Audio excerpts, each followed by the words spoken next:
my God, so many men just really want to be helpful to literally anyone but their wife.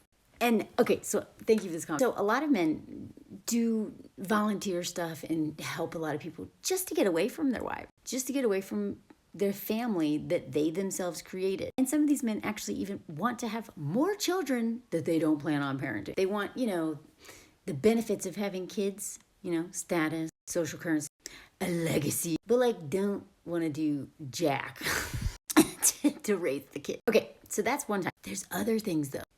I know men who genuinely love their wives and love their family, but for other reasons still screw over their families, especially their wives. Sometimes it's unresolved codependency. You got to remember, a lot of men were raised with addict parents. It's not just women who are taught to be codependent.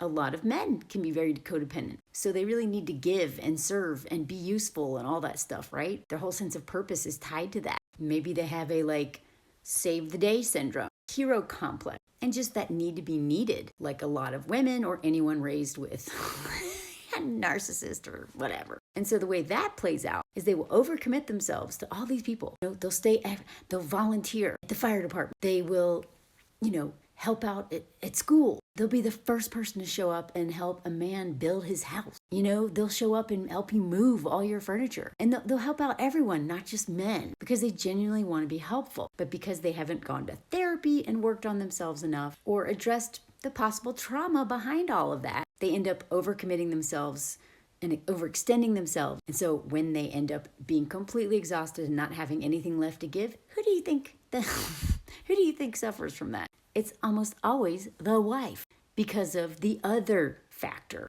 patriarchy. Patriarchy raises men to think that they are entitled to us and our labor and that should be so grateful to have them in our lives that why would we ever leave them? We should be happy that they picked us when, no. And so if a man is not actively working on how patriarchy and the whole system has really kind of raised him to think that he is the sun and everyone, especially his wife, is just a little planet orbiting around him, that he is the motorcycle on this adventure of life and the woman and children are just the sidecar that are supposed to follow him wherever he goes, that whatever he wants to do, whatever hobby he wants to do, whatever volunteer position he wants to do, it's okay because he's the most important person in the room.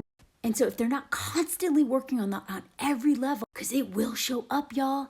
The most progressive men have this in them. We all watch the same freaking movies and we're raised in a patriarchal society. If they don't work on this, they're not going to appreciate the very woman who supports them most until it's too late and she's out the door.